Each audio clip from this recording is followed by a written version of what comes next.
Hi, this is Andrea Kane, and I'm here with you for HIT 421, legal aspects, release of information, and all those other good sorts of things. We are now on week 8, and so if you are looking at your syllabus, you see that we will be covering chapters 12 and 13 this week. It's all about security. Chapter 12 is HIPAA security rule. Chapter 13 is security threats and controls. This is the first lecture video for week 8. There will be two, one on chapter 12, one on chapter 13. Both will be covering unit objectives 9.6.1 through 9.6.17. All right, so let's get started. If you want to follow along in your book, pull out your textbook and pop it open to page 265. 265. Okay, HIPAA security rule. This came into being when HIPAA privacy rule was put in place. Security is all about the protection of PHI from loss, unauthorized access, or misuse, along with protecting its confidentiality. There is a big difference between the privacy rule and the security rule, and this you need to make sure is clear in your mind. Not only do you need to know that definition of security that I just read to you, but with the privacy rule talks about PHI, it is every type of PHI. Speech, images, paper, EHR, all of that. Security, HIPAA security rules are only electronic PHI. Okay, so have you seen that difference there? HIPAA privacy is everything PHI, regardless of what form it is. The HIPAA security rule only covers electronic PHI. But having said that, most people are wise enough to understand that they need to meet the HIPAA security rule requirements for every type of PHI, even though the security rule only focuses on electronic. All right, so going back to this, there are two primary purposes for the HIPAA security rule. One is to implement appropriate security safeguards to protect ePHI that may be at risk, and also to protect an individual's health information while permitting appropriate access and use. And remember, we're only talking about electronic PHI when it comes to HIPAA security.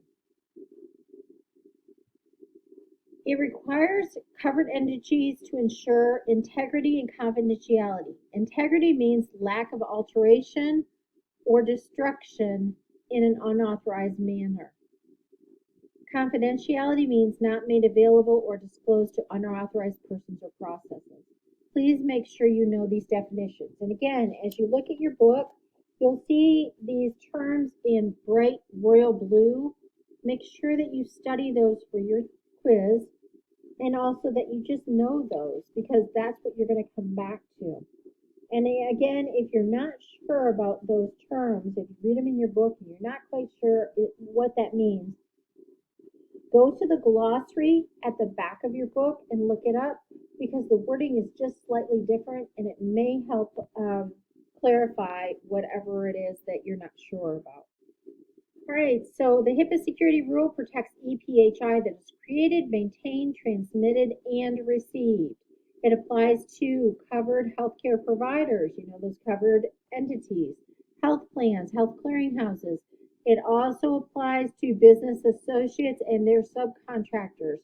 Remember how ARRA had a section in it called high tech, and this clarified that now business associates have to be treated the same way as covered entities when it comes to HIPAA privacy and security. So this goes through some history. You can read about it in your textbook. Again, you can see that this information is 15 plus years old, or 10 to 15 years plus old, and where that's at. And this just talks about some administrative simplification that happened along the way. They wanted to make sure that the HIPAA security rule and its updates We're flexible, scalable, and technology neutral, meaning flexible to cover all sizes and types of covered entities and business associates. Scalable, again, that's the size and where they're at with their technology. Neutral, meaning whether they have an advanced EHR or a basic EHR, whether they use Epic, whether they use Cerner, whether they use something else. ePHI is PHI that's maintained or transmitted in an electronic form. Example would include tapes, disks, optical disks, hard drives, servers, internet, private networks.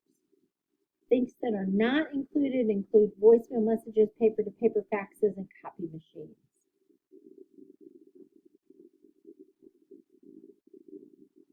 Most standards contain implementation specifications as to whether they're required or addressable.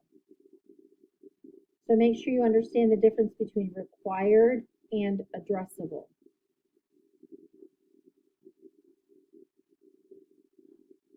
Under the general requirements of HIPAA security, a covered entity must ensure confidentiality, integrity, and availability of all ePHI created, received, maintained, or transmitted. That is a statement you need to burn into your brain because you will need to know that far beyond this class. It also protects the security or integrity of ePHI from reasonably anticipated threats or hazards and against reasonably anticipated ePHI uses or disclosures that are not permitted or required by the privacy rule. The HIPAA security rule was also put into place to ensure workforce compliance with the security rule. So when considering flexibility of implementation, you have to be thinking about the most appropriate security measures based on your size, complexity, and capabilities. You have to look at your security capabilities of your hardware and software, the cost of security measures, and the likelihood and severity of potential risks to your ePHI. Goes back to that risk management, risk assessment. What are the potential risks and how severe will they be? HHS recommends the following security process: that you assess your current security risks and gaps, develop an implementation plan, implement solutions, document decisions, and reassess periodically. And when they say they recommend it, you might as well just strike that word recommend out and put in requires. Because if anything ever happens to your organization in terms of HIPAA security, they will be looking for these things, and their expectation is that you have already done them and done them repeatedly. So, even though it says recommended here, I would mentally put a line through recommends and put requires. Covered entities and business associates have to use a risk analysis to decide which security measures to implement, and they have to keep track of this documentation, I believe, for at least 6 years. They have to be able to show that they assessed risks, and then based on that, they looked at how they're going to mitigate their risks, how they're going to manage those, how they're going to proactively prevent those risks from occurring, all of those types of things. They also need to make sure they do a financial analysis to determine the cost of compliance. Cost cannot necessarily be a reason as to why you didn't do something. So you just have to be very careful with this one.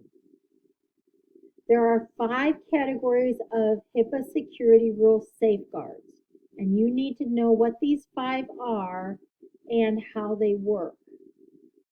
Be able to give examples of them. So please burn this into your memory. There are 5 categories of HIPAA security rule safeguards. They are administrative, physical, technical, organizational, and then policies, procedures, and documentation. Those are the 5, and you need to know those. Now you also need to know an example of what each one is, be able to recognize that. Again, you have to have a continuing review of the reasonableness and appropriateness of a covered entity or business associate or subcontractor security measures.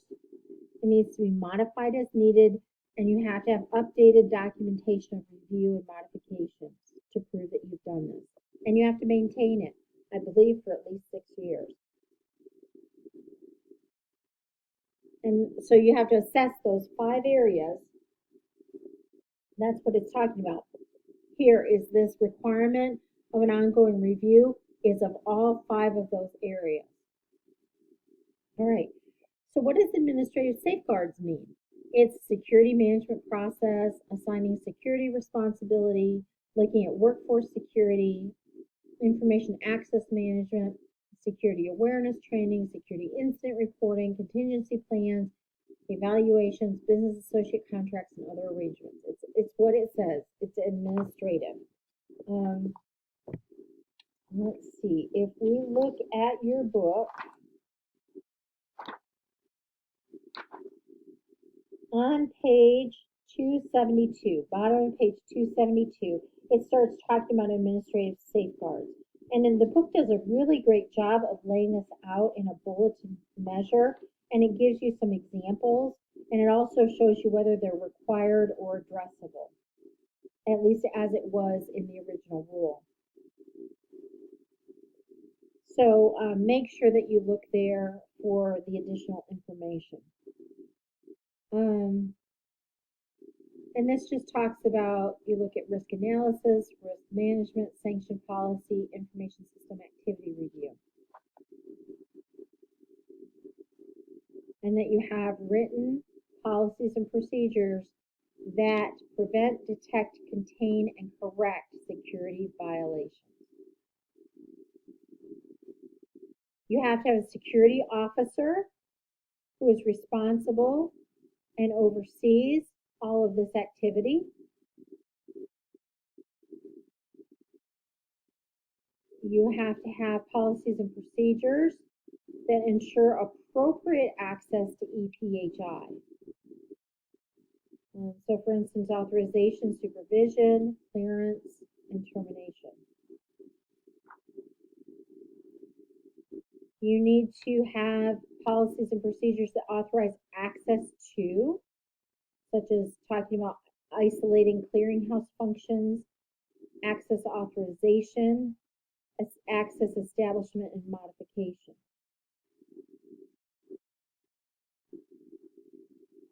You need to have a security and awareness training program for all workforce members, and usually you need to have this training done on at least an annual basis. That is best practices, annual basis.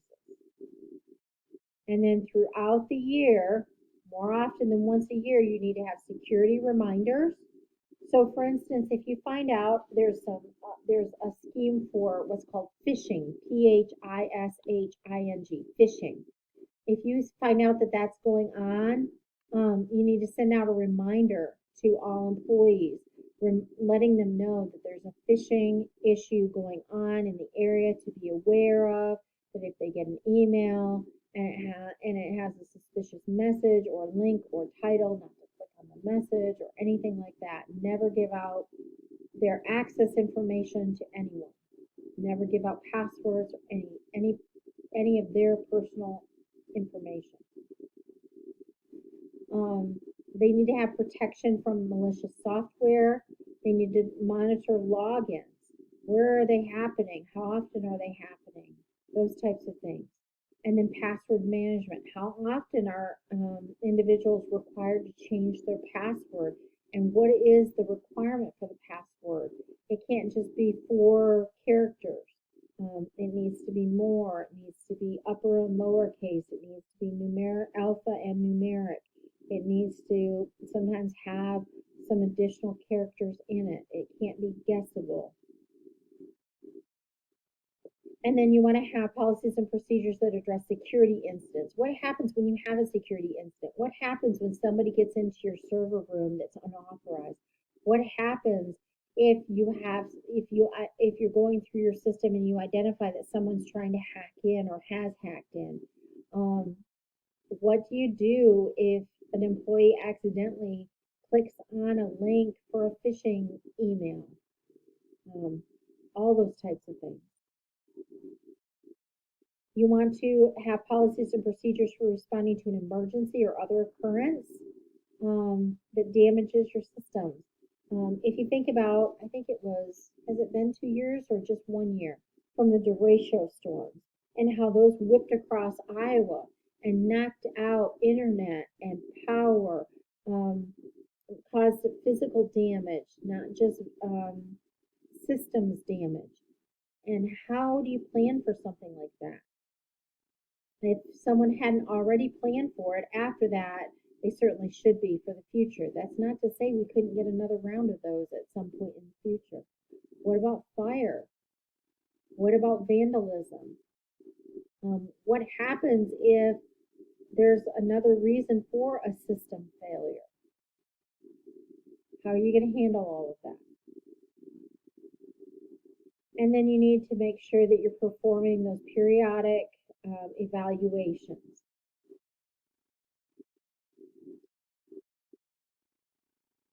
Business associate contracts have to be reviewed, and they have to be reviewed on a regular basis, not only to make sure they exist, but that their wording is current and updated, and that the business associate is doing what they are committed to doing in terms of following HIPAA security. If you've got it in your contract that they have to prove what they're doing or submit a report on an annual basis as to what they're doing to prove that they are in compliance with HIPAA security, then you need to make sure that every business associate has provided that report if that's what's in your contract. Physical safeguards. This is where you get into facility access controls, workstation use, workstation security, device and media control. And physical safeguards start on page 275 in your textbook. And this is policies and procedures that limit physical access to the electronic information systems and the facilities in which they're housed. This means that just not anybody can go traipsing into a server room for an IT department. A lot of places have gone to having off-site server rooms. Some of them even have them located 10, 12 hours away from where they're physically located so that if a natural disaster happens, they've got a backup or their information is stored somewhere else. And that's great, but where they're stored, are they still secured? Do people get in? And so you can see there's all these types of things that need to be under facility access controls. Then there's workstation use. And it's just exactly what it sounds like.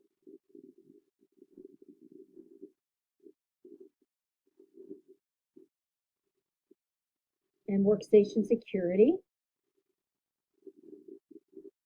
And again, that's exactly what it sounds like. So somebody can't just sit down at a desk with a computer and hack in to the EHR. Device and media controls. This includes disposal, media reuse, accountability, data backup, and storage. Then we move on to technical safeguards. And these start on the bottom of page 276 in your textbook. They include access control, audit controls, integrity, person or entity authentication, and transmission security. So again, you're looking at unique user identification, emergency access procedures, automatic log-offs after a certain period of time, encryption and decryption. You're looking at audit trails, setting up audit trails, and making sure that those are reviewed on a regular basis. Are there any trends? Having good audit controls is absolutely critical.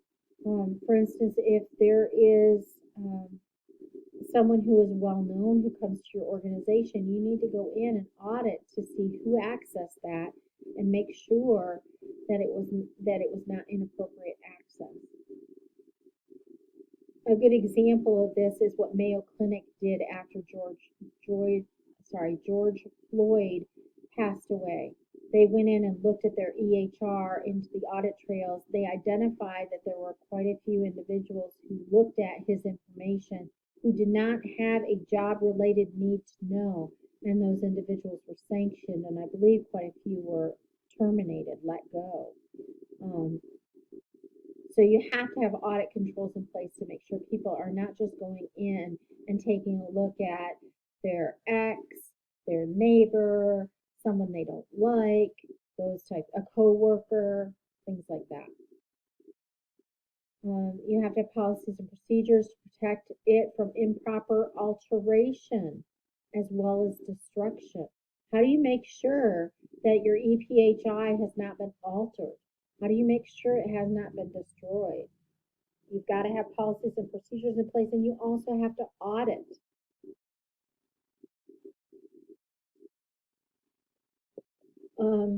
In terms of person or entity authentication, that's exactly what it sounds like, making sure that the person really is that person and not someone else. Transmission security is making sure that when you're transmitting information over an electronic communications network that is protected. So this is where encryption comes in, as well as integrity controls. And then organizational requirements. This is starting on the bottom of page 277, really more at the top of page 278. And this is where you get into your business associate contracts or other arrangements and group health plans. So you want to talk through what your contracts need to have in them and how you follow up on all of that. And then this just talks about group health plan documents.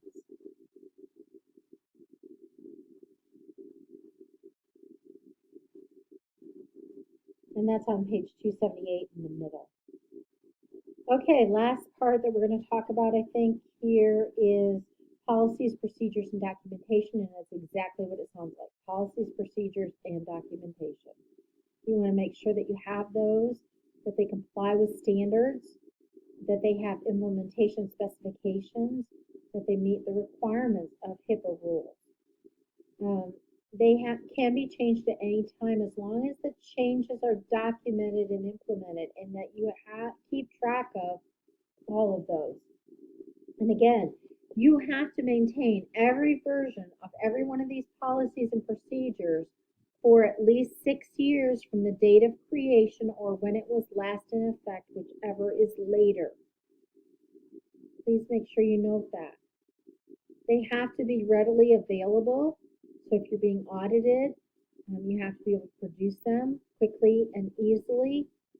And you need to make sure that you can demonstrate that you did review them periodically and they were updated. So going back to the HIPAA security officer requirement, it has to be a specific individual. And if that individual changes, that's fine. You just simply need to update it. A lot of organizations choose a role and say that's our HIPAA security officer, and the person that's in that role will always be the security officer. It has to be at least a portion of that individual's duties. Most places, though, it's 100% or close to it. There are 4 violation categories under HIPAA, under HITECH. Because the HIPAA rule also says there's enforcement and penalties for noncompliance. HITECH really put that into 4 categories. And this is all starting on page 279 at the bottom and moves into 280. They look at the nature and extent of both the violation and the harm. I believe that these amounts that are listed on page 280 have changed and been updated since the publication of this book. I want to say that in the Federal Register a couple of years ago, they were increased for inflation. And so that's where you would go, is the Federal Register, to find out what these penalties are. But for the purposes of our class and our quizzes, you'll go with what the book says. But in the future, when you're outside of school and you're in the real world, you would go to the Federal Register to check on that. They may also have it published on the Office of Civil Rights website or on the Office of Inspector General website or on HHS's website. Those are other places you could go. The penalties are mandatory in all except the lowest unknown category of violations. So the penalty process, it begins usually with a complaint, although they are doing a lot more random audits these days. Excuse me, so they're no longer relying on a complaint, and they absolutely do investigations. If they determine non-compliance, they will move forward with penalties. If the organization is what they consider non-cooperative, they will go after them for civil monetary penalties as well. So this is very serious, and they get the U.S. Department of Justice involved. And then this gives those tiers of violations and penalties that I was talking about that I believe have been increased. So again, disaster planning, it needs to be part of all of this. And that is it for Chapter 12. I will be back shortly to talk to you about Chapter 13. Thanks.